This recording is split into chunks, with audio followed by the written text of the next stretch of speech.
Welcome back Anbagam சமையல். இன்றைக்கி நம்ம பார்க்கக்கூடிய ரெசிபி என்னன்னு பார்த்தீங்கன்னா கத்திரிக்காய் சட்னிங்க. ஈஸியாக குயிக்காக செய்யக்கூடிய அளவுக்கு இந்த வீடியோவில் உங்களுக்காக நான் இதில் சொல்லியிருக்கேங்க.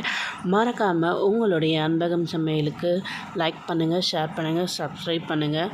இந்த சட்னி நீங்கள் வீட்டில் செஞ்சு கொடுத்தீங்க அப்படின்னா இன்னும் 2 தோசை எக்ஸ்ட்ராவே குழந்தைங்க சாப்பிடுவாங்க. இந்த வீடியோவை முழுமையாக பார்த்துட்டு உங்களுடைய ஆதரவை அன்பகம் சமையலுக்கு சொல்லுங்கள். நான் ஒரு குக்கரில் கத்திரிக்காவை ஒரு 1/4 கிலோ கத்திரிக்காய்ங்க, 1/4 கிலோலேருந்து 1/2 கிலோ கத்திரிக்காய் எடுத்துக்கிட்டிங்கன்னா இன்னும் நிறையாவே இருக்கும். நான் இது 4 பேர் சமைக்கிற மாதிரி எடுத்திருக்கேன். இதே மாதிரி கத்திரிக்காவை 1 4ஆக கட் பண்ணி எடுத்துருக்காங்க. 2 வெங்காயம், 3 தக்காளி, அதையும் நல்லா பெருசாகவே தான் கட் பண்ணியிருக்கேன். 3 பச்சை மிளகா, ஒரு 5 பல் பூண்டு உரிச்சதுங்க. அவ்வளோதான். ஒரு சிட்டிகை மஞ்சத்தூள், முடிஞ்சிச்சிங்க. 1/2 கிளாஸ் தண்ணி, அவ்வளோதான். இதை ஒரு 2லேருந்து 3 விசில் வச்சு எடுத்துக்கிட்டோம் அப்படின்னா நம்மளுடைய கத்திரிக்காய் சட்னி குயிக்காக ரெடி ஆகிடுங்க.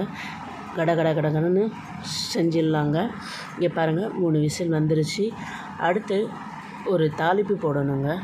ஒரு பேன் வச்சுக்கிட்டு 1 ஸ்பூன் எண்ணெய் ஊற்றிக்கணும். 1 ஸ்பூன் எண்ணெய் ஊற்றிட்ட பிறகு ஒரு 1/4 தேக்கரண்டி கடுகு, ஒரு காஞ்ச மிளகா, ஒரு கொத்து கருவேப்பிலை, ஒரு சிட்டிகை பெருங்காயத்தூள், அவ்வளோதாங்க.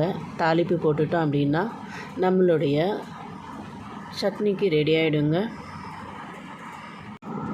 தாளிப்பு போட்டதும் நம்ம அதை ஒரு பாத்திரத்தில் ட்ரான்ஸ்ஃபர் பண்ணிட்டோன்னே நம்ம குக்கரில் வேக வச்சுருக்கோம் இல்லையா, அந்த கத்திரிக்காய் தண்ணி எடுத்து அதில் ஊற்றிக்கிட்டாங்க.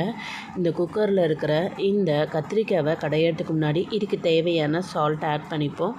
இதை நம்ம மத்தில் வச்சு அப்படியே கடைஞ்சோம் அப்படின்னா ஒரு 5 நிமிஷத்தில் கடைஞ்சிடுங்க, நல்லா மஞ்சிடும். அப்படி இல்லை அப்படின்னா உங்களுக்கு கடைய கஷ்டமாக இருக்குன்னா நல்லா ஆற வச்சு மிக்சியில் ஜாரில் போட்டிங்க, ஒரே ஒரு சுத்து அடிச்சிங்க அப்படின்னா நம்மளுடைய கத்திரிக்காய் சட்னி குயிக்காக ஒரு 15 நிமிஷம் தாங்க, வேவற செகண்டு தான். வெந்தவுடனே நம்மளுடைய தோசைக்கு சூப்பரான செம்மையான டேஸ்டியான கத்திரிக்காய் சட்னி ரெடி ஆகிடுச்சிங்க. இது செஞ்சு பாருங்கள். செஞ்சு பார்த்துட்டு உங்கள் வீட்டில் கொடுங்க. டெய்லியும் பொட்டுக்கடலை சட்னி, மல்லாட்டை சட்னி, வெங்காய சட்னிக்கு பதிலாக இந்த சட்னியை ட்ரை பண்ணி பாருங்கள். வித்தியாசமாக யோசித்தோன்னா சூப்பராக இருக்குங்க. இங்கே பாருங்கள், கடைச்சிட்டேன், நல்லா மஞ்சிடுச்சிங்க. நான் பாத்திரத்தில் ட்ரான்ஸ்ஃபர் பண்ணிட்டேன். சூப்பராக வந்திருக்கு. வாசனையே செம்மையாக இருக்குது. எனக்கு இந்த சட்னி ரொம்ப பிடிக்குங்க. எங்கள் வீட்டில் எல்லாருமே இந்த சட்னி ரொம்ப லைக் பண்ணுவாங்க. நீங்களும் உங்கள் வீட்டில் செஞ்சு பார்த்துட்டு உங்கள் வீட்டில் அசத்துங்க.